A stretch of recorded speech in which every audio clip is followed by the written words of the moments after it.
옆으로 조금 이야기 엮을게요. 지금 열반하신 향곡스님이라는 어른이 계셨어요. 그리고 지금 열반하신 서남사 쪽에 계셨던 설복노스님이라는 어른이 계셨어요. 설복노스님이라는 어른은 참 별난 법문을 하시는 어른입니다. 우리나라 한일합병 개화기에 인천지방검찰청 서기장까지 하실 만한 자격을 갖고 계셨던 어른이 설복노스님이에요. 중간에 어떤 계기에 머리를 깎으셨는지 몰라요. 어떤 계기에 머리 깎으셨는지 몰라요. 중노릇을 하시면서도 불교의 집안에 선계통을 이라고 그러죠.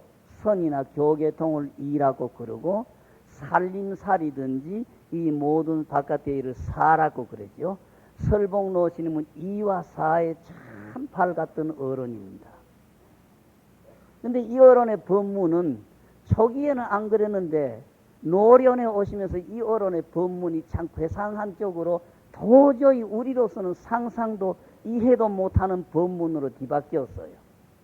그 어른의 법문은 한 3개월이나 4개월마다 한 번씩 법문이 벌어져요. 이 어른 법문이 벌어지면은 3개월, 4개월, 한 일주일 내지 2주일 요때 법문이 벌어지는데 요때 법문이 벌어지기 시작하면은 입에서 줄 나오는 게 우리가 이해할 수 없는 대승 법문이 뛰어나와요. 알기 쉽게 말씀하면은 낮이건 밤이건 입에서 계속 욕만 욕설만 계속 나오는 겁니다. 그래서 우리가 대승 법문이라 그랬어요. 그 법문을 이해할 사람이 없고 알아들을 사람이 없어요. 전부 노장님 욕한다 그러지 그걸 법문으로 받아들이는 사람은 아무도 없습니다. 그때가 되면은 낮이건 밤이건 술잔만 들고 삽니다. 미워서 하루 클라스에 정종 한 컵만 갖다 드리면은 하루 종일 들었다가 놨다가 하면서 법문을 하시고 하루에 소주 한 드럼이 정종 2드럼이 들어가면은 거기 그대로 다 녹아버려요. 하루에. 이런 법문이 2주일, 보통 2주일, 좀 길면 3주일이 가요. 요때는 일부러 그러시는지 어떻게 하시는지 의복은 전부 대소변 덩어리가 돼가지고 활딱 벗고 계시고 밖에 나오실 때는 혼이불이든지 무엇이 둘둘 감아가지고 나오시니까 웃도리만 잡았고 아랫도리는 헐렁 그대로 나오시고 이런 법문을 합니다. 이 법문을 이해를 못해요. 그래서 우리가 대승 법문을 한다 그렇게 그래요. 근데 한 2주일이건 3주일이건 그렇게 계속 해버리면은 매일 깡술이죠. 요때는 밥알 하나리 입에 안 들어갑니다. 국수 한 가닥이 입에 안 들어갑니다.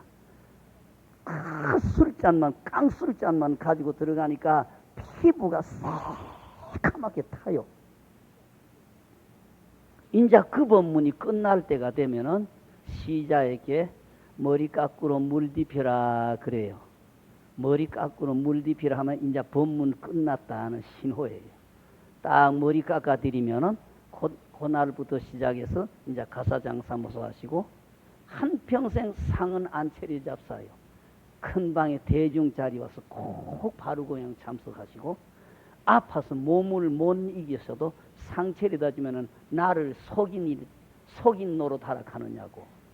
부처님의 제자 중은 바르고양은 하는 게 중이니까 큰 방에 간다고 꼭 큰 방에 참석을 해요. 단 세속 사람들이 놀라는 거는 세속에 아무리 고기 잡수시고 하는 사람도 피부가 그렇게 새카맣게 타도록 깡수를 잡수시고 나면은 평생 그 본래 피부가 안 돌아오고 그 피부가 돌아오기 위해서는 몇 년 동안 새카만 피부가 안 떨어지는데 설복노스님은 그렇지 않아요. 새카맣게 탄 피부가 사흘만 딱 큰 방에 바로 공양하시면 피부가 본래 뽀한 옷 같은 피부가 딱 뒤들어와요. 그래서 세속에 그림 그리고 글씨 쓰고 예술가라고 하는 술쟁이들이 설복노스님은 바로 부처님이라 그래요. 당신들이 그렇게 평생 술을 마시고 있어도 만약 피부가 저렇게 새카매지도록 술을 먹었다고 하면 한평생 저 피부가 회복이 안 되는데, 설봉노스님은 불과 3일, 2, 3일만 지내가 버리면 본래의 보한 옷 같은 피부가 딱 뒤돌아와요. 그래서 속인들이 도저히 설봉노스님은 인간의 어른이 아니다 그래요. 인간의 어른이 아니다. 근데 이 설봉스님이라는 어른은 간혹가다 그런 법문을 하시거든요. 요 대각사, 옛날 남한은 보사님 아실 거예요. 일제 그 일본 사람 절이지 않아요? 법당이 타버리고 저쪽 큰 방을 임시 법당으로 해놓고 그 계실 때에 지금 요 경우스님이죠. 경우스님이 주지하셨는데, 설봉노 스님이 밖에서 한 장 기분 좋게 하고 들어와 가지고 행자라고 하는 그 어린 아이들, 초학자 어린 아이들이 뭐 예불 하는 거 익히고 천수 외우고 하는 그 방에 들어오시 가지고 기분 좋게 흥얼흥얼 하고 계셔서 누워서, 향곡노 스님이 대가서 경우 스님한테 무슨 볼 일이 있어서 딱 오신 거예요. 오셨는데 딱 방문 앞을 지나가다가 보니까 설봉노 스님의 흥얼거리는 소리가 나니까 방문을 딱 열어본 거죠. 방문을 딱 열어보니까 전부 아이들이 예불 외우고 성주 외우고 조금 우에 간 아이들이 초심 이루는 속에 노스님이 들어누워서 흥얼흥얼 하고 계시니까 채신머리도 없이 꼴이 뭐라 하면서 문을 딱 닫았어요. 그 방에 20명 이상의 사람이도 아무도 그 소리 못 알아들은 겁니다. 채신머리도 없이 저 꼴이 뭐람 소리를 아무도 못 알아들었는데, 술이 취한 그 상태에서 완전히 술이 취해가지고 곤두레가 됐다는 그 노인이 그 소리 딱 들은 거예요. 딱 일어나가지고 요 허리춤에 똘똘 말아가지고 끼웠던 두루막 딱 내가지고 방바닥에 손질이 탁탁탁탁탁 해가지고 두루막 딱 입고 바로 향곡스님 뒤따라갔어요. 향곡스님이 주지스님하고 방에 앉아서 이야기를 하는데, 설봉노스님 딱 가서 방문 열고 세존이 1초 전심만 해도 되는데 왜 3초 전심을 했느냐. 석가부처님이 세 곳에서 세 번에 걸쳐서 진리전수 하셨다 그러죠. 그래서 3초 전심이다 그러죠. 석가부처님이 한 곳에서 한 번만 진리를 전수해서도 됐을 텐데 왜 세 곳에서 세 번에 걸쳐서 법을 전하셨느냐. 그러니까 향곡스님이 창천했어요. 창천하는 소리는 중국 사람 지방사들은 허허 하는 소리와 같아요. 허허 하는 소리, 창천. 그러니까 노장님이 두 번째 다시 세존이 1초 전심만 해도 되는데 왜 3초 전심을 했느냐. 그러니까 향곡스님이 또 창천. 세 번째 또 설봉노 스님이 세존이 1초 전심만 해도 되는데 왜 3초 전심을 했느냐. 그러니까 향곡스님이 창천 했거든요. 그러니까 설봉노 스님이 향곡스님 삿대질을 하면서 삼세제부를 속이고 천상 인간을 다 속여도 네 양심은 못 속인다.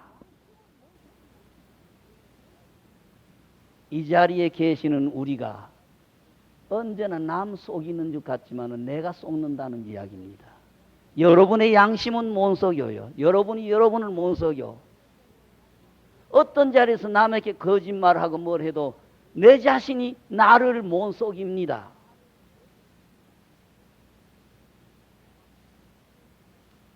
이게 결국 내가 나를 속이는 겁니다. 내 가족을 속이는 것 같고 남을 속이는 것 같지만 실제는 내가 나를 속이는 겁니다.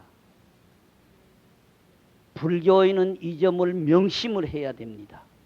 언제나 내가 나를 속이지 않는 사람이 되어야 됩니다. 그렇게 될 때에 금강경에 이 경을 믿고 받들어 가진다는 말이 해당이 되는 거고, 그렇게 행동이 못됐을 때는 언제나 이 경을 의심하거나 비방한다고 하는 과보 속에 우리가 사는 겁니다. 금강경에 이겨절이 금강경이라는 경을 두고 한 이야기가 아닙니다. 바로 대우주의 부처라고 하는 그걸 믿고 받들어 가지고 있느냐, 의심하고 비방하고 있느냐가 걸린 겁니다. 요거는 바로 내 자신이 내 가족이라는 부처님, 사회라는 부처님, 대우주라는 부처님을 믿고 받들어 갖고 있느냐, 의심하고 비방한다. 결국 그분들을 반대하고 그분들을 미워하고 그렇게 하고 있느냐는 이 말씀이 되는 겁니다. 우리 생활이 어떤 생활입니까? 그래서 내가 처음부터 끝까지 나를 뒤돌아보라고 부탁드리지 않습니까? 건너다 보지 않아도 됩니다. 나를 뒤돌아보라 이겁니다. 내다 하는 내. 내가 전생을 빼놓더라도 금생에 와가지고 아버지, 엄마, 또 내 남편, 내 아내, 내 아들, 내 딸이라는 사람들에게 얼마나 그분들을 받들어 섬기고 있느냐, 그분들을 얼마나 위하고 있느냐에 따라서 내가 복을 받던 나에게 재앙이 오든 걸려 있는 겁니다. 늘 이 점을 뒤돌아봐야 됩니다. 나를 조심해야 됩니다. 나를. 복을 받으시려고 하면은 내 가족 앞에 내 마음가짐이 바꿔지고, 가족 앞에 내 말이 바꾸어지고, 가족 앞에 내 행동이 바꾸어지면은 그게 바로 복의 싹을 심는 게 되고 여기에 복이 오게 되어 있습니다.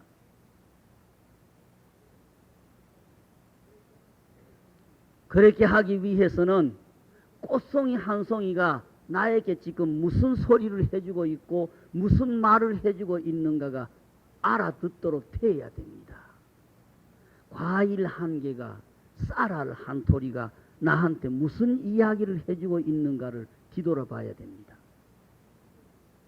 밥상머리에서 그 소중한 밥 한 그릇의 은혜에 합장을 하면서 감사합니다. 내 책임을 다하기 위해서 이 한 그릇의 밥을 먹습니다 하는 합장을 하시고, 밥 한 그릇 먹고 난 다음에 감사합니다, 이 은혜는 꼭 보답하겠습니다 하는 합장을 하셔야 되는데, 여러분들은 불교인이라고 하면서 밥 먹기 전에 어떤 자리에서 꼭 내 가족이 밥을 먹거나 어떤 법식적인 자리가 아니더라도 혹 밖에 나가가지고 음식점에 가서 잡수더라도 밥 드시기 전에 꼭 합장하시고 밥이 끝난 다음에 꼭 합장하셔야지요.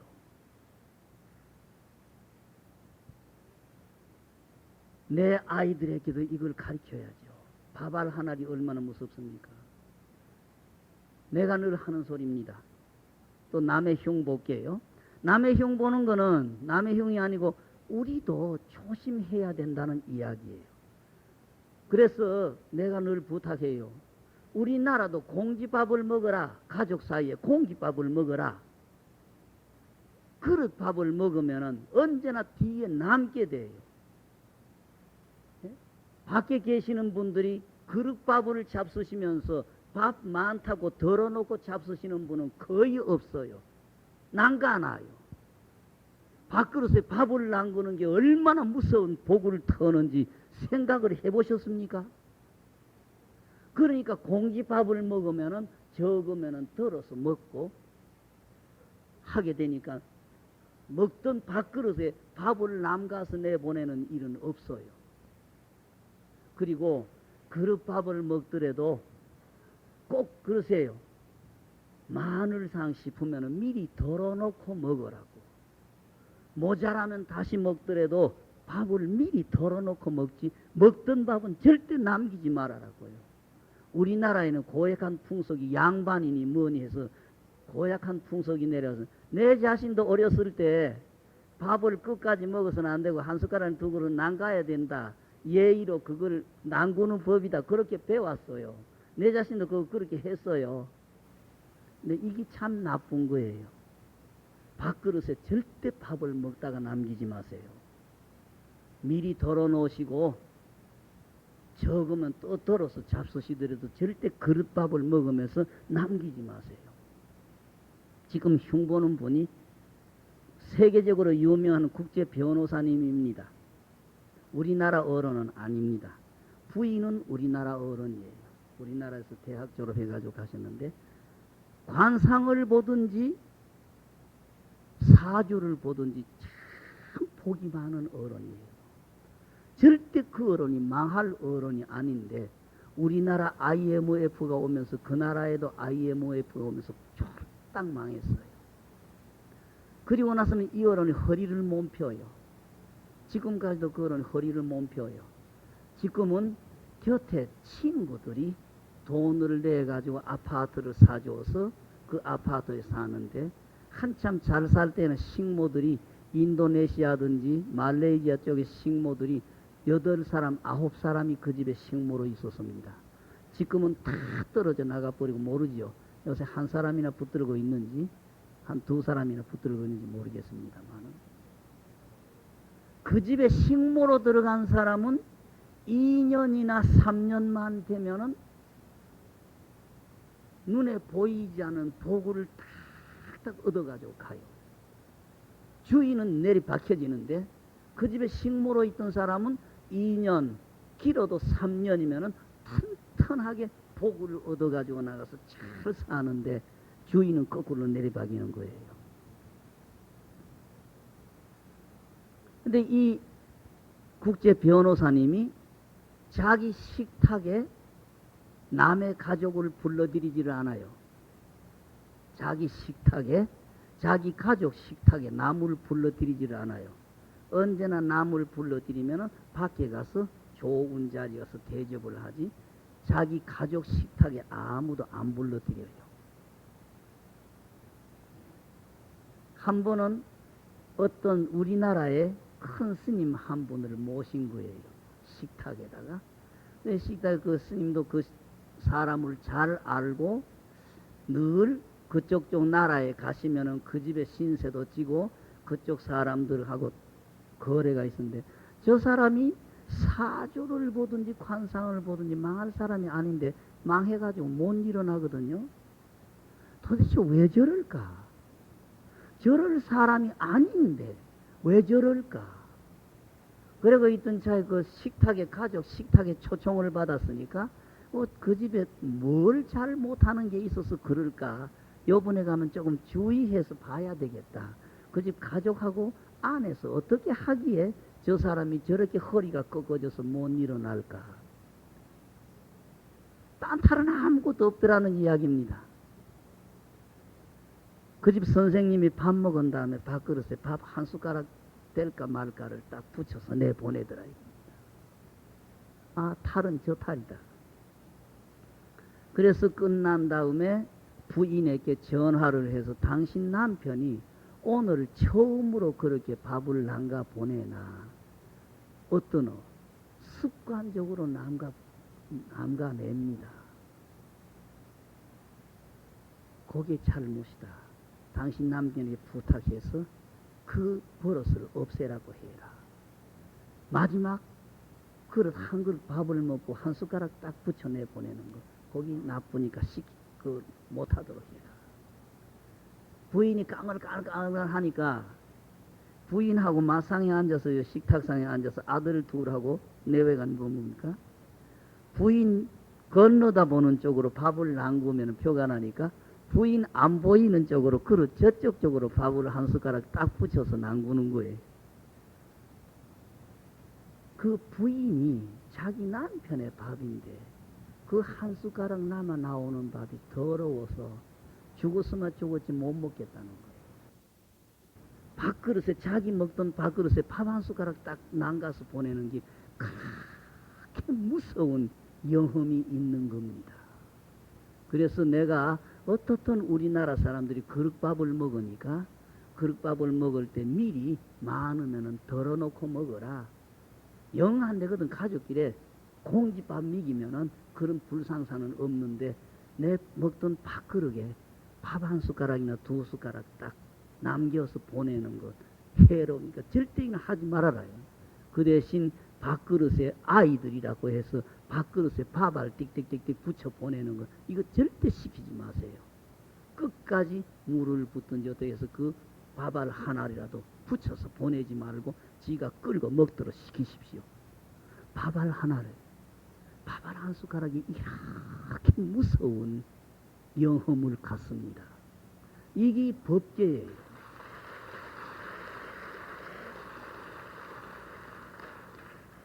이게 불교에서 이야기하는 법계라고 하는 부처님이고, 여러분들의 이야기하자면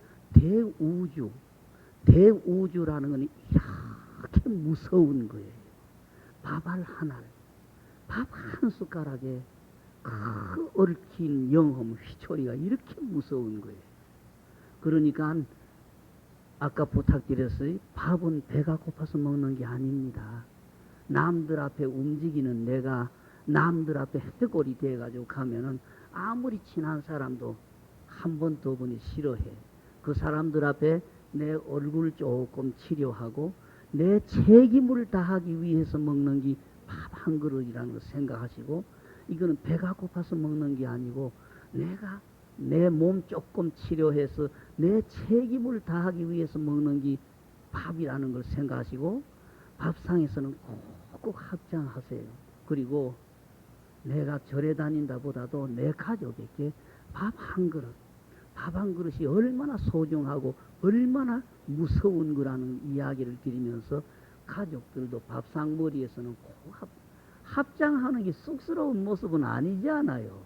합장하는 모습은 참 거룩한 모습인데 버릇이 안 돼가지고 합장을 쑥스러운 모습으로 착각을 해요. 동남아 쪽에서는 대통령이 연설을 하러 가면서도 국민들 앞에 연단에 올서 합장하고 서로 인사를 하면서도 합장을 하는데, 우리나라 사람은 합장하는 게 굉장히 쑥스럽고 무엇이 이상한 거로 착각을 해요. 합장이라는 것은 내 마음과 내 몸과 여기에서 나오는 말, 신구 이 삼업을 하나에 모읍니다. 이 상태에서 당신에게 예를 바치고 당신에게 존경을 바칩니다 하는 게 합장의 모습이기 때문에 합장의 모습은 거룩한 모습이에요. 이게 절대 쑥스러운 모습은 아닌데, 우리나라 분들은 합장하는 걸 그렇게 어색하게 생각하고 뭘 그렇게 쑥스럽게 생각을 하려고 그래요. 합장한다는 것은 그렇게 거룩한 모습이라는 것을 우리가 알아야 되고, 결국 내 신구의 삼업을 하나에 모으니까 내가 완전히 한 덩어리 정신통일이 된 상태에서 이 상태의 이 모습으로 당신에게 예를 바칩니다. 당신에게 존경을 바칩니다 하는 게 합장의 모습이기 때문에, 합장은 절대 쑥스러운 모습이 아니라는 걸 내 가족에게도 일러주시고, 어떤 자를 스스럼 없이 합장을 할 수 있는 자신을 가지시라고 그러십시오. 그러시고 조금 전에 말씀드린 밥알 하나리 그렇게 무섭습니다. 내가 늘 그 이야기한데, 지금 요새는 나이 많으셔가지고요, 그 현대계통에서 한 회사를 해놓고 나와서 계십니다만, 전에 현대중공업의 사장을 하신 김영주 선생님이라고 하는 분이 계세요. 좀 우스꽝스러운 분인데, 돌아가신 정주영 선생이 자기의 처남인데, 이 김영주 선생의 기계에 대한 천재적인 기술을 믿고 현대조선을 시작을 했다고 그만큼 평을 받을 만큼 기계에는 천재예요, 여론이. 부인이 늘 절에 다녀요. 정주영 선생의 가족들이 모두 그 교회 다니는지 절에 다니는지 그건 잘 모르겠는데, 그 부인 정주영 씨 누이 동생 이분은 처음부터 절에 다니셨어요. 그래가지고 중간에 통도사 같은데 한 번씩 이렇게 하면 통도사 화엄살림 같은데 하면 사람이 모이니까, 지금도 아마 바루고향 시킬 거예요. 이 바루고향 자리 가면은 그릇 씻은 물까지 다 먹으라 그러잖아요. 숭늉 가지고 밥그릇 씻어 먹으라고 그러시고, 보사님이 거기 갔다 오시가지고 절에 스님네는 복을 아낀다고 하면서 자기가 잡수신 밥그릇은 끝까지 숭늉으로 이렇게 국그릇이든지 밥그릇 빈 그릇은 씻어서 드십시다. 이 말씀이 옳은 말씀 아니겠어요? 이 남편에게 구원했는데 김 선생님, 그래, 김영주 선생님이 처음에는 참 더럽더라는 거예요. 그런데 자기가 착각했더라는 거죠.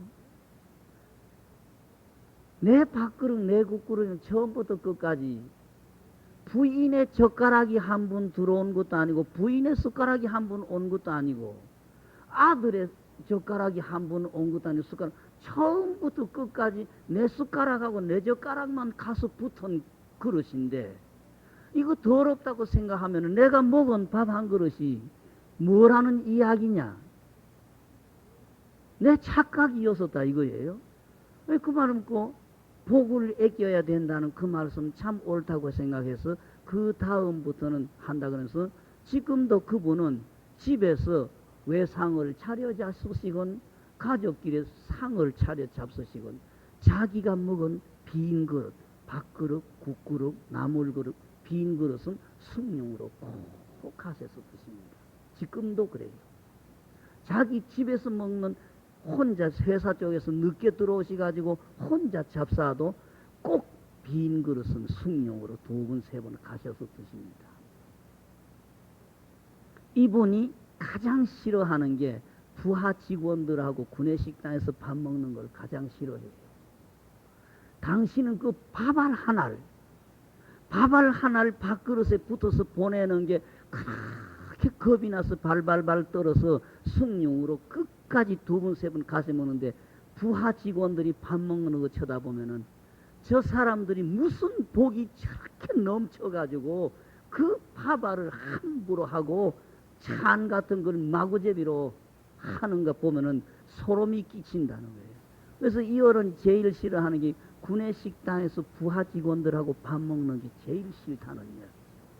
그 사람들이 음식에 대해서 너무 함벌한데 저 사람들은 무슨 복이 저렇게 넘쳐가지고 저 밥알을, 저 찬을 저렇게 하는가 생각하고 그거 쳐다보면 소름이 끼친다 그래요. 우리도 이 보잘것없는 밥알 하나이 어떻게 생겼으며 어떻게 왔는가를 생각을 해야죠. 절대 가족 사이에 밥상에서 밥알을 남기지 않도록 하세요. 아이들이라도 밥을 흘리거든 그 밥알이 어떻게 해서 생겼느냐. 그러니까 그 수십 명의 사람의 땀이 썰여서 생긴 밥알인데 그걸 괄시하고 버릴 때에 수십 명의 땀방울을 허비하는 하늘과 땅의 은혜를 배신하는 무서운 행동이 된다는 이야기입니다. 밥알 하나리 이렇습니다. 그러니까 여기에 우리 조상님 내 은혜, 우리 남편, 내 아내, 내 딸들의 은혜가 얼마나 고맙다는 걸 알아야지요. 늘 내 욕심 때문에 내가 혼자 하려고 내 차지하려고 하다가 보니까 엉뚱한 쪽으로 가버리는데 우리는 절에 다니는 분들은 바꾸어야 돼요. 내 가족이 부처님으로 보여야 되고 그분들에게 하루 3배씩이라도 꼭 절을 올려야죠. 그래서 내가 늘 기도를 하든 뭘 하든 축원을 그렇게 하라고 그래요. 제일 처음에 내가 여태까지 알건 모르건 저지른 모든 잘못 참회합니다 하는 축원하라 그리고요. 2번째는 나하고 인연이 있는 모든 영가들이 어두운 나라를 벗어나서 밝은 나라에 가옵소서 하고 3번째 살아있는 내 가족이 건강하고 모든 일이 순탄하게 하소서는 축원을 하십시오. 그 다음에 남편이나 아들이나 특별하게 해야 될 때는 무슨생 아무개를 꼭 박아라. 처음에 축원 내가 여태까지 알건 모르건 저지른 죄を 참회합니다 하는 축원이나 나하고 인연이 있는 영가들이 모두 좋은 나라 가서 태어나소서 하고 살아있는 내 가족이 모두 건강하소서 할 때는 그대로 하는데 따로이 내 남편이 어떤 일이 있다든지 내 아들이 어떤 일이 있을 때는 꼭 무슨생 아무개가 어떤 원으로 어떤 일을 하려고 합니다. 이 일이 꼭 이루어지게 하소서 하는 축원을 꼭 박으라는 거예요. 예?